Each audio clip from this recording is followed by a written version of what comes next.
Tell us your background. Sure. Okay, so I'm Tanisha Parker. As I got my MBA, which I focused on human and organizational performance, as well as operations and analytics. Prior to that, I was the group operations manager for a group of healthcare facilities that were privately owned. But now in this life, I will join as a management consultant for a global consulting firm. Nice. Current state of e-commerce marketing in the Caribbean, and what's growth trends do you foresee in the next 5 years? If I had to describe it, I would say it's been pretty steady. Like I feel like it has not been as explosive as it has been in other jurisdictions. Mobile commerce in the Caribbean accounts for most of our e-commerce. So most people are on their mobile devices shopping or on like an iPad shopping versus a desktop or a laptop. And so for businesses, this means it's very important that your website is mobile friendly if you're targeting Caribbean customers, or at least you have an app. Because if it doesn't work, if it takes too long to load, it will not be user friendly for Caribbean consumers.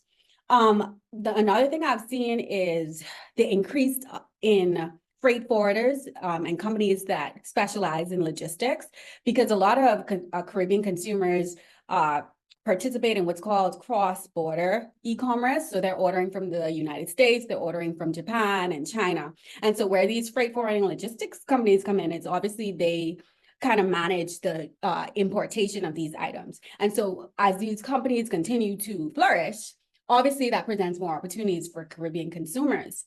The other part is obviously you have to pay for these goods, right? So digital payment processing has also increased, which has been good for the Caribbean. So you have your digital payment wallets and your digital currencies like Sand Dollar. And so these have helped because what it does is prevents consumers from sharing personal financial information with every single business. So you share it with one like a Canoe, and they handle the transaction. So that's a plus. But overall, there are still significant opportunities in the Caribbean for both businesses and for consumers as they continue to adapt and adjust to digital transformation within the retail space. That was very informative, very much so. The next question I have for you is, what are the major challenges and barriers to e-commerce adoption and growth in the Caribbean region? I've kind of like touched on a couple. So I feel like foundationally, there are infrastructure challenges. So when I say infrastructure, I mean like internet connectivity. There are some remote regions or like just hotspots for your mobile device. That in itself could be a barrier to shopping, obviously, or just having a compatible device. Maybe you have a cell phone, but it's not a smartphone in certain regions within the Caribbean. So foundationally, infrastructure barriers continue to be in place. Again, I mentioned the payment processing, having a secure and convenient way to process payments for like, especially for small businesses. As you become a large business, your options expand, but for a small business, someone just starting out, that can be a barrier, especially if you try to connect with a bank. There can be a lot of fees and a lot of those financial barriers in the way as well. But thankfully, like I mentioned, there has been growth in this area. So business owners have a lot more options. And the last thing I'd mention, or the penultimate thing I'll mention actually is trade, but you have the trade barriers. So like any tariffs, customs, all that stuff can extend shipping time. And people don't like to wait long for stuff. You know, it's coming from abroad, but that wait time, extended that wait time could be a barrier because it's like I can wait 2 weeks for an item, or I can just go in the store and buy it locally. Local buying is great as well, but if you are a local store, you want to be able to use all the channels available to connect with your customers. The last one that I think is often forgotten is cultural barriers. I think there is still a mistrust within the Caribbean for online shopping, and this whole idea of digital commerce. So I think businesses should be very cognizant of that, just that cultural barrier in our beliefs surrounding not seeing, touching, and feeling items and cash as we commerce. Mhm. Nice. Okay. How does consumer behavior in the Caribbean differ from other regions? And you did touch a little on this just now when it comes to online shopping and what strategies can business employ to effectively engage their customers. So I think the first part of the question you really hit on, but my question to you now is what strategies can business employ to effectively engage in their customers, Okay, with so their I'll start off. customers? Good. So I'll start off with the trust ones just because we just touched on that. So like in the Caribbean, like Mhm.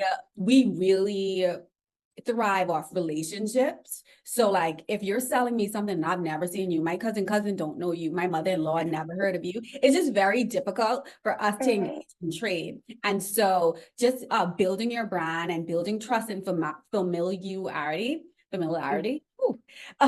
in order to before you launch your business, I think is important. We could be like very suspicious people, and misunderstandings can ruin your entire brand. So I Mhm. feel like for businesses, you should be very clear about your policies, about your prices, because you have one chance with Caribbean consumers. You did not say, was an extra $5 if you need to, ship it overnight, or if that wasn't clear, then Mhm. there's an idea of mistrust, and Mhm. your brand recognition, your reputation is down the drain. So I would say be like very clear and upfront about all your policies, no fine print, skip the fine print with Caribbean consumers. Yep. Just be like very upfront with your policies, your prices, where you're getting your materials from, whatever questions or whatever's important to your consumer, just be very clear about that. Mhm. I would say price sensitivity, like Caribbean consumers are likely to shop around or even haggle. So by that, I mean, they will check next door. They will ask you if they could get it for a little cheaper. And so this price Mhm. sensitivity, I think, a way around that would be to just be very clear about your pricing. So we all know in the Bahamas, for instance, we have value added tax. That does Right. not come to the business owner.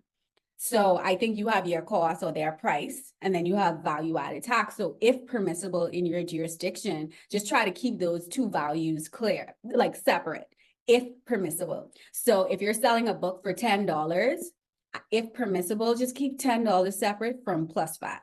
So they know like it's $10 and the Mhm. other $2 goes to the government or whatever. So just being clear about your fees so consumers understand like what they're truly paying for the item. Yeah. A third thing I think businesses can leverage is social influence. Like we love trends, right? So we're on social media, we're on the TikToks, the Instagrams, and so you leveraging social influence is a big one for businesses. Try out local influencers. They have more influence than we like to give them credit for. And so Mhm. businesses can leverage social influence to keep up with trends, and so you have a business with like a sustained competitive advantage, not like just a 2-year business. You want the 10-year, the generational business. Mhm. Okay. And then let's go into logistics and infrastructure. Now, I know you are very thorough with this interview, and some things you have hit on Mm-hmm. um, in regards to shipping and delivery, but just a little more on how do logistical challenges such as shipping and delivery impact e-commerce in the Caribbean, and what solutions can businesses explore to overcome these issues? Right. So I feel like shipping and logistics is a pain point for both consumers in the Caribbean and business owners in the Caribbean alike, because there are simply things that out of your control, right? But I think there are certain things that businesses can do to Mhm. kind of like, less the stress or the burden of it. So when you look at shipping delays, that can happen at any point in your supply chain. You can minimize those by keeping your supply chain shorter. So if you have the option if you're in the Bahamas and you have the option just to order from the United States, then do that. But if your product is coming from China, going to Canada, coming to the US, then going to the Bahamas, there are just a lot more kinks in the supply chain. And that means more opportunities for delays. So the most Mhm. direct you can get your items, the better.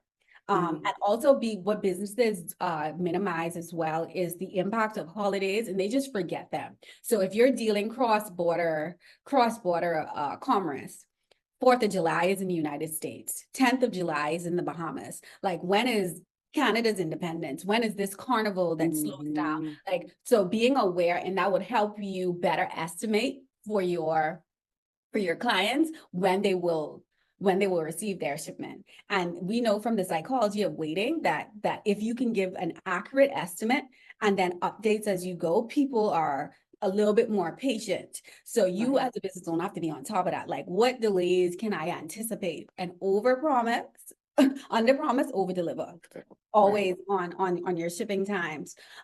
Shipping costs for, especially for new businesses, is also a logistical challenge. So maybe incorporate like a shipping day.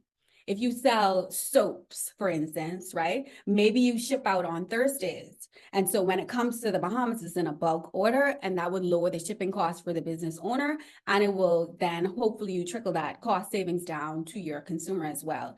But especially to out islands, have a shipping day to the out island, or have an order day. People can pre-order, so you know you can organize yourself and how much product you need to ship out.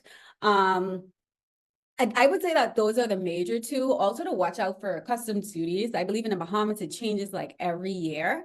And so if you Mhm. build your whole business on a 10% duty rate and next year it changes to 20%, is that going to trickle down to the customer? Like, how is that going to work? So you kind of have to look forward and predict these kind of challenges and anticipate like how your business will respond to them.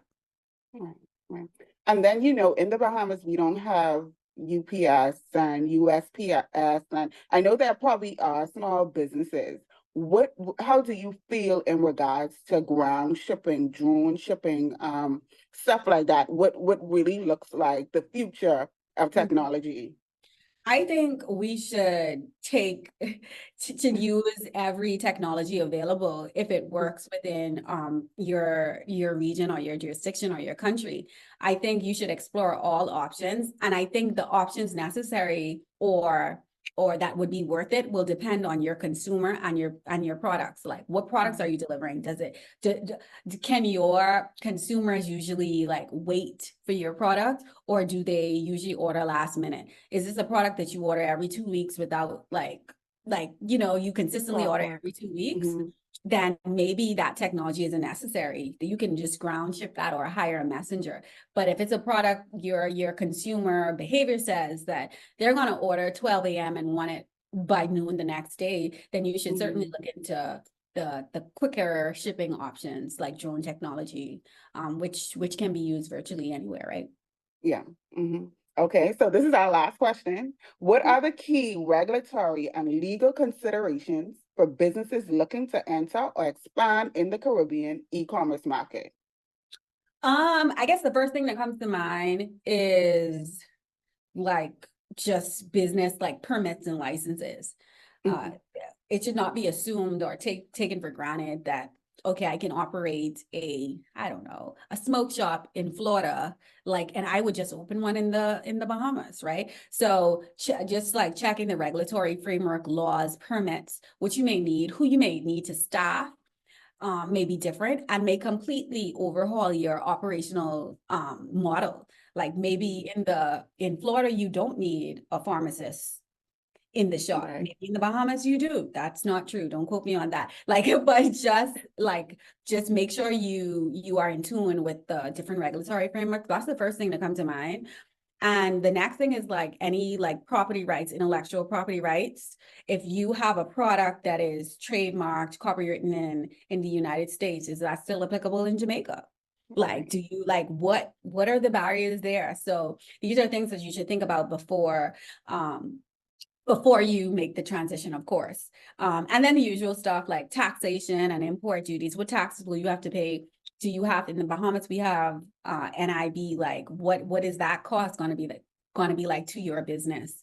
And I guess the last thing would be payment processing again. Like, what options do you have wherever you are operating? Even known or global companies like PayPal and Stripe have different regulations in different jurisdictions, different transactions you can make in different jurisdictions. So even if you're familiar with it, I would Mhm. say just, still check on it and make sure all your I's are dotted. Mhm.